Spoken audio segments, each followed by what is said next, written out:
I was 10. Every summer for the 9 years prior, I had spent at least 1 week at my grandmother's house in Maryland. It was a place where everyone knew everyone, a stark contrast to my South Florida home, where I barely knew the neighbors who were 1 house away. My grandmother could tell me the names of her neighbors, their kids, and even what grades they were in. They all knew and loved her, and so they looked after her. On this summer day, we were playing cards, as we often did, at her wooden dining room table. She lived in a red brick house that had a crawl space under it, so it was slightly elevated off the ground.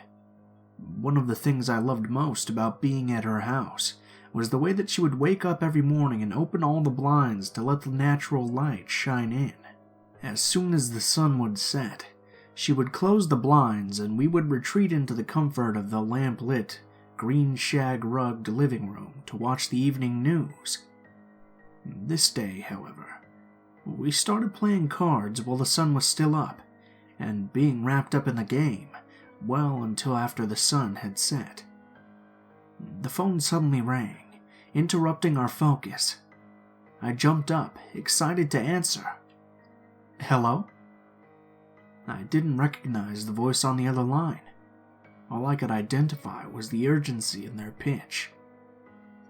Yes, can I speak with Mrs. C, please? Yeah, hold on. Grandma, it's for you.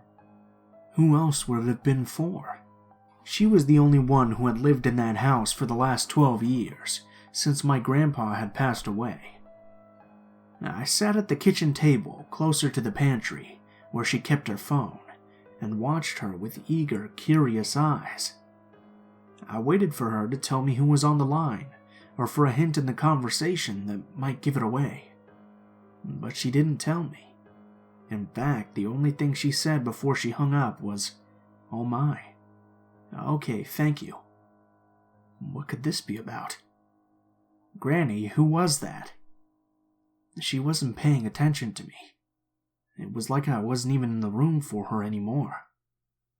Grandma, who was it? What's wrong? What's going on? The urgency had transferred from the caller, through my voice and into her eyes. Her face twisted as she picked the phone up, this time to call the police. I grew worried, scared. The world felt like it was dissolving around me, but I didn't know how or why. I didn't even know it was the police she was calling.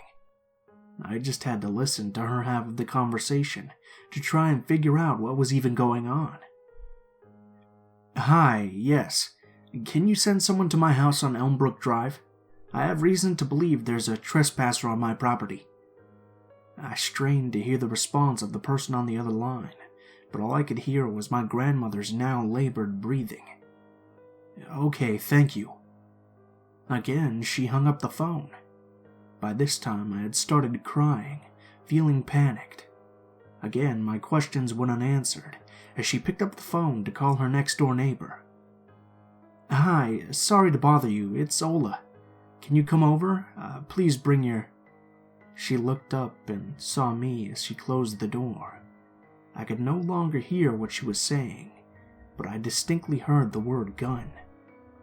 Things were getting real and fast. A minute later, she emerged to address me. Sweetheart, let's go to the bedroom. I need to meet Mr. R for a minute, and I just want you to stay in there until I tell you to come out, okay? What's wrong, Grandma? Why did you call the police? It came out in fractured segments as I caught my breath from all the crying. I'll explain everything soon enough. I sat in the bedroom and looked through the blinds to watch for the neighbor. A weak flashlight appeared in the yard from the left. It bounced up and down with each of his steps. Next to the flashlight, I could see the barrel of a shotgun, something I had only ever seen a handful of times, each one equally terrifying.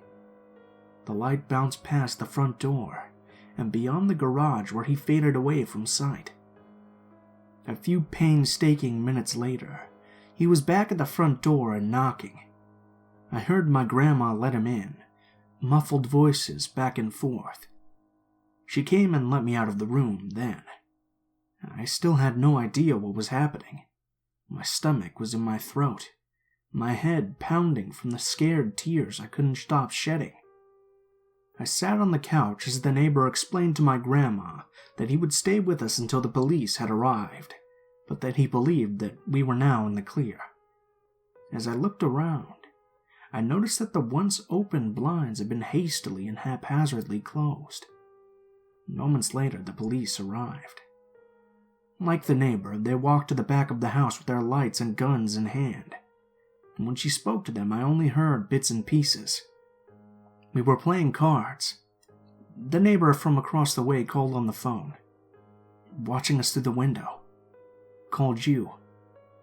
And the police explained that the property was clear, but took us outside to show us where the man had left footprints in the mud, from the back gate leading up to and away from the window that sat at the end of the dining room table. There had been a man in the window watching us as we played cards. The neighbor to the back and across the soccer field had looked out their window to see the shadowed and hooded figure, backlit by the light from our open blinds. He had climbed atop a toolbox and sat below the window, just getting a clear sight of us. What he was planning, I'll never know. He must have been spooked by the phone call or a disruption in our game. I'll always be grateful for that neighbor who called. A neighbor that I never met.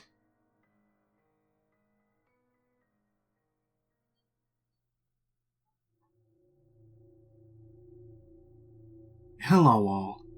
Fairly new to Reddit and just discovered this forum, so please feel free to delete this if it doesn't fit the criteria. Also, this might be a little long, so I apologize, but I've never written this out before and never will again, so I figured I might as well tell the whole thing for myself, if no one else. This is the only creepy/scariest thing that's ever happened to me in my life, which is probably why it stands out so much in my memory. In hindsight, the location and general isolation probably made it seem much scarier than it was, but at the time it felt like I'd stumbled into the opening scenes of a full-on horror film. Anyway, here's the story. Just over 10 years ago, I was fresh out of college, and I moved back to my parents' house for the free rent and food for 9 months or so, before I was leaving the state for graduate school. Now, my parents are super chill, and gave me my own space in the house, but being a 22-year-old single guy and living in a house in the sticks, they had just recently moved about 40 miles south of a major Midwest city, is certainly not ideal. I didn't have any other options, so I started looking for some work, more to pass the time than to save up some money. Summer turned to winter, and I still hadn't found anything solid, but by then I was desperately needing to spend more of my time out of my parents' house, so I took a part-time gig doing some light bookkeeping for a small business owner that my dad knew. I didn't really want to do it since it didn't pay much, was short-term, and wasn't even a real office setup. But again, since my parents lived in the middle of nowhere Midwest, I knew I had limited local opportunities to make cash, and this guy was going to pay me under the table as well. About that same time, a friend of mine in the city said that if I just paid him $200 a month and helped clean up, he'd basically let me crash in his living room until I was ready to move out of state. That was all I needed to hear. I took the job. So my dad's friend's family had a construction-type business. They helped out with building stuff a little, but it was ultimately more focused on renting out a few bobcats and large augers they owned, also other various drills, and then odds and ends like generators and other low-level construction or farming equipment that someone in that area couldn't afford to purchase but might need to use from time to time. This was a pretty small mom-and-pop type thing, where everyone knew everyone and the office only opened on days when someone was coming by. It was generally just a mutually beneficial situation for the business owners and the locals. Since I had minored in a business-adjacent area, and my dad recommended me, they trusted me to go in there for about 15 to 20 hours a week and check and file the rental forms. Make sure nobody missed a payment date if there was a payment plan in place, or answer an email or two discussing the prices and availability. A super easy gig. The old building where I worked was about, I think, 90 years old, and at the top of this little hill. The downstairs used to be an old country bar until the 1970s when this family bought it cheap, cleared out the bar, and fenced in the property to use its parking lot area to store all their rental equipment and gear. I could generally come and go as I pleased, work any hours I wanted to as long as the work got done, and so if things were slow and there weren't any rentals for a couple of days, I'd usually go in after 7 and stay until around midnight or 1. I knew I'd be alone and could listen to music loud and take my time and all that. The office where I worked was on the second floor of the building above the old bar and looked out onto the long driveway. From my seat, I could easily see out the window, and once or twice I saw a family of deer or a raccoon scamper by. I always glanced out when I saw movement, since it was very noticeable. It was incredibly remote, very still and quiet, so if something unusual occurred or if something felt off, I definitely noticed it. One night during winter, it had snowed a few inches, and my dad told me to stay in because the roads were bad. I had an old SUV, and more than that, just really wanted to get out of the house, so I went into work at about 8 p.m. and was going to stay until just after 1. I always left the gate open at the bottom of the hill, since believe me when I say that nobody ever showed up at night, since we were literally in the middle of nowhere. I think the nearest occupied house was about 2 miles down the road, and to even turn onto our short road you had to only be coming to our specific building and know it was there beforehand. It was a locals only type thing, and very small since the family had inherited a lot of money and did this kind of rental thing on the side. Basically, someone would never just get lost and end up at our building. So I'm jamming away to some Fall Out Boy, everyone makes mistakes when they're young, and having some coffee, and kept glancing at the snow outside the window here and there. Our orangish streetlight reflected onto the ground at the gate, and was causing the light to shine off the snow in a really cool, and dare I say pretty way. At one point around midnight, I went downstairs to the big bathroom to do my bathroom business, and then came back upstairs and got settled back into my work. I probably did about 5 minutes of work, when I glanced outside and saw a huge imprint of something in the fresh snow just below the light. It seemed like it must have been a huge dog, or substantial animal had just rolled around on the ground there on its back or something. Since I didn't notice it just 15 minutes before, it had to have happened while I was in the bathroom, or maybe when my back was turned, since I would have seen that type of movement for sure. I shook it off and assumed a dog or maybe even a farm animal had gotten loose, and maybe was attracted to the light or something. Who knows? At around 2 in the morning I was leaving, and as always I got out of my car to lock the gate up. To be honest, I had pretty much forgotten about the imprint in the snow. But when I looked down, I was shocked to see that it wasn't just some disturbed snow, but was undeniably the imprint of a human-made snow angel. If you don't know what a snow angel is, it's when people lie on their back in the snow and push their arms and legs back and forth so they get up and it looks like the outline of an angel. I used to do this when I was a kid, so I 100% knew for sure that's what it was. It was deliberately made underneath the light post. But it wasn't from a kid. It must have been a very large person, or at least a normal-sized adult wearing tons of layers of big winter clothing.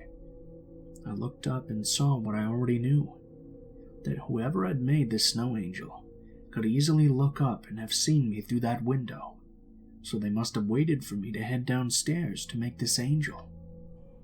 I definitely would have seen or heard if someone drove up to our building, even if I was in the bathroom, so I knew someone had to have walked deep into the freezing cold and snow for a few miles, stopped in front of our building, and then did a snow angel in the small amount of time I wasn't sitting in front of my desk window. I glanced around for tracks in the snow, and I saw that there was one set that led to the nearby woods to the right of the building.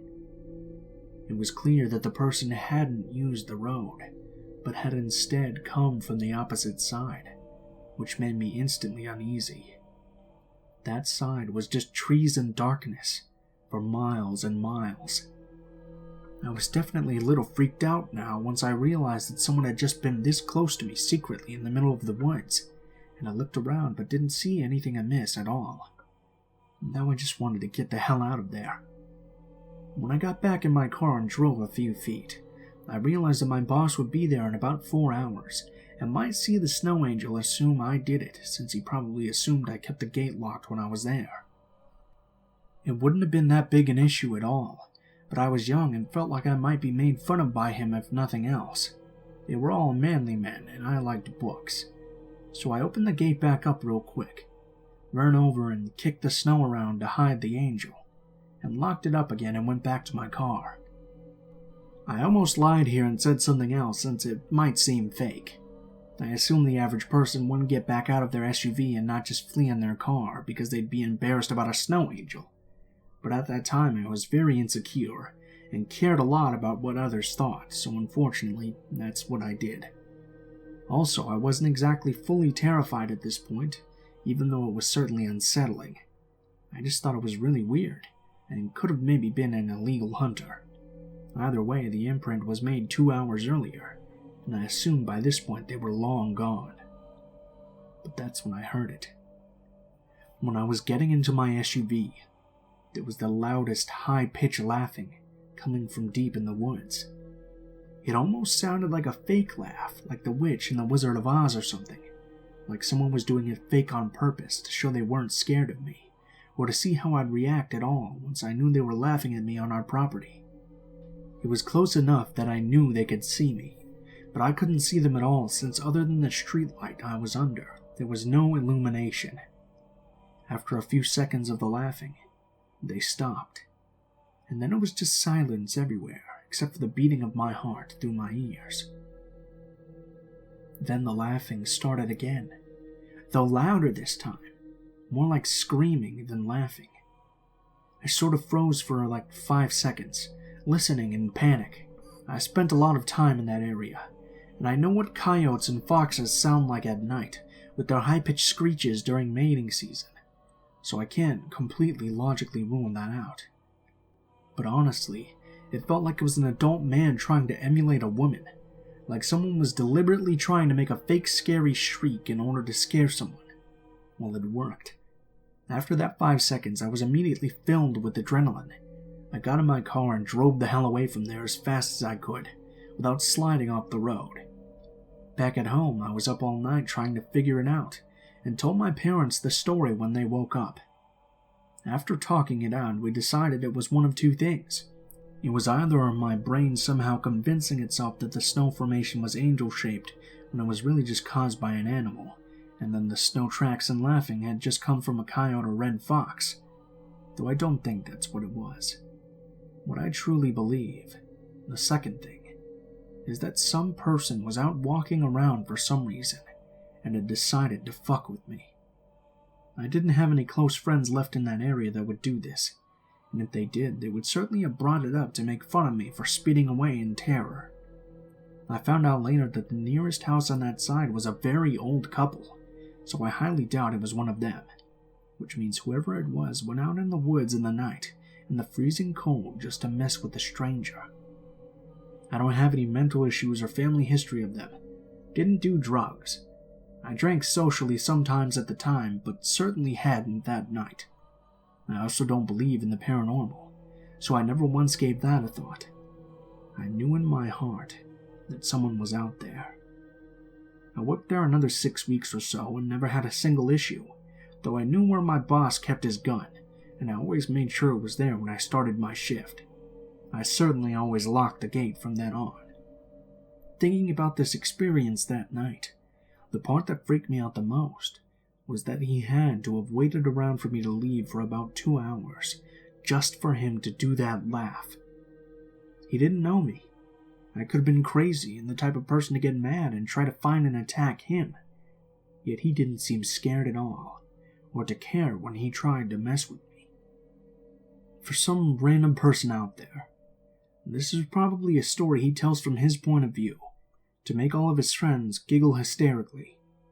But for me, that dude, the one I call Angel in the Snow Guy, the one with the laugh I'll never forget. let's never meet.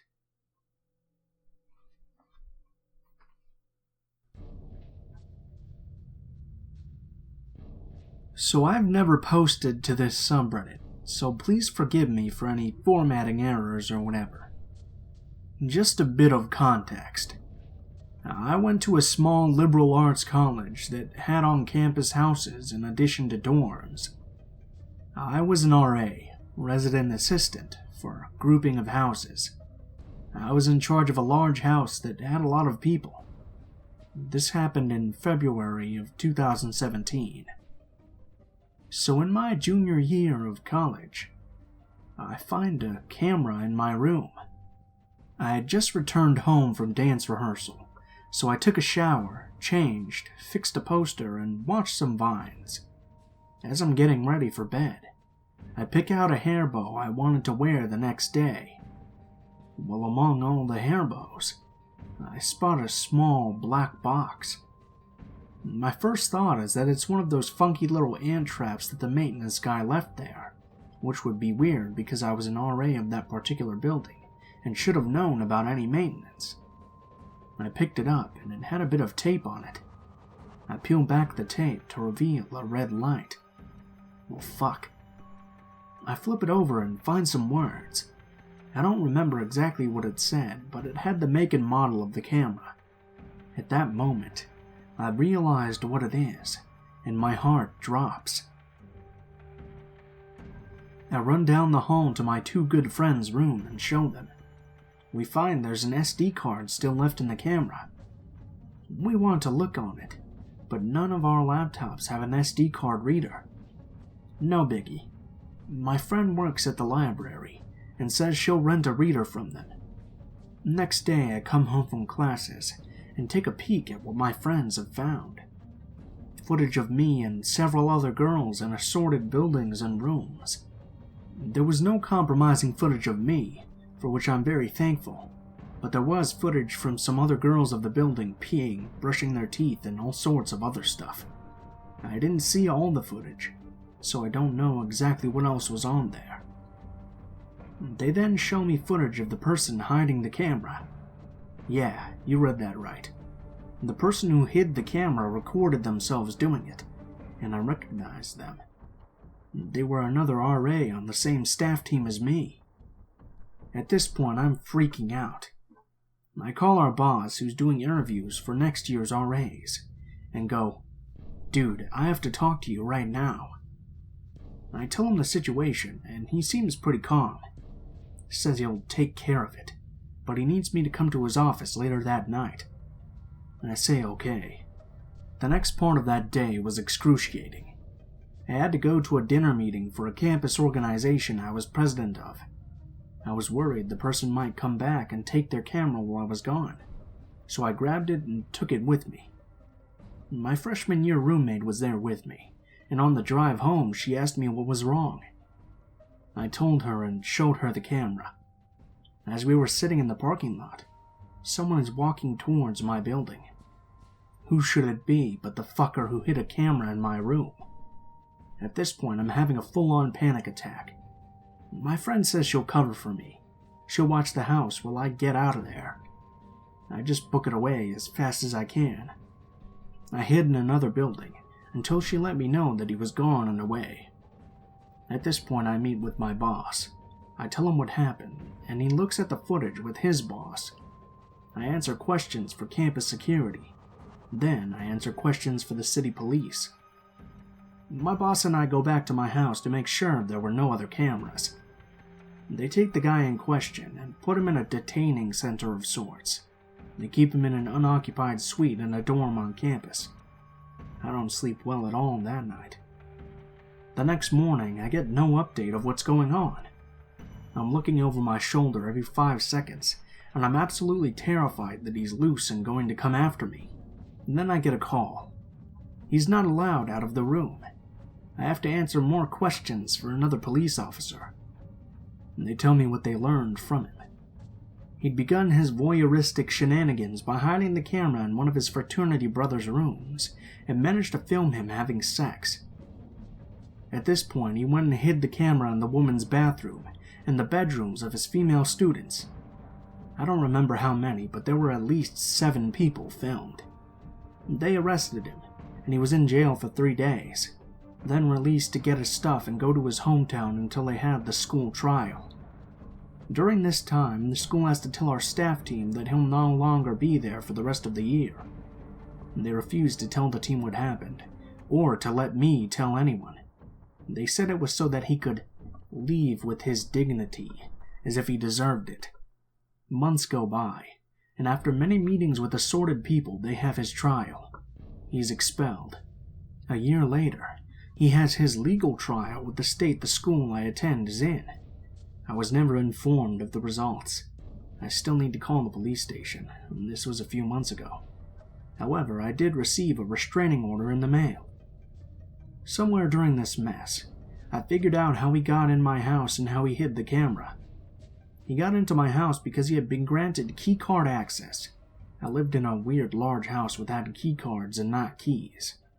He was granted this access because one of my residents needed help getting her stuff out for storage, but had accidentally mailed her keys and keycard back home.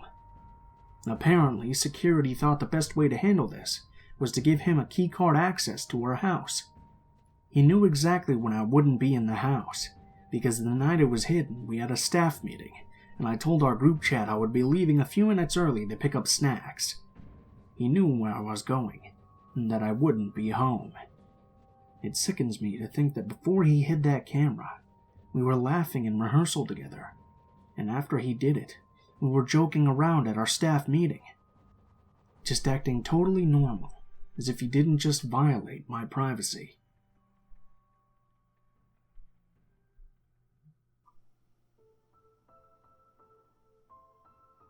What is up, guys? Blue Spooky here, as always. I just wanted to thank you guys so much for watching, especially if you made it this far to the end of the video. I have a little bit of an update here for you guys. I've recently started streaming a little bit on Twitch. I don't know if you guys are interested in just hanging out and seeing a bit of gameplay of maybe Monster Hunter or some games like that, maybe a few horror games, but I'll leave a link to my Twitch in the description of the video below. As always, if you guys like the video, please leave a comment or perhaps like or subscribe if you feel so inclined. If you'd like to message me or you'd like to send in a story for me to read or you have a suggestion for a story I should read, the links to all of my social media will be in the description of the video below as well. This includes my Facebook, Twitter, Gmail, and now, of course, my Twitch account. Go ahead and send me a message on any of those, and I'll try to get back to you as soon as possible. But please, guys, be patient, because I do get a lot of messages, so if I don't respond to you right away within like a week or two, just be a little patient. I'll get to it as soon as I can. If you do decide to send in a story, please be sure to include in the description of the email or message what the name of the story is, what the category of the story is, and how you would like to be credited in the video that the story appears in. If you guys are curious about the music used in this video, links to the music and the order in which the music appears will always be in the description below the video, so you can go ahead and check that out there. Last but not least, if you guys do enjoy my content, please take a look at my Patreon, and if you feel so inclined, maybe donate like $1 or something. Every little bit helps. It'll never be necessary, but of course, it's always an option if you guys would like to support the channel.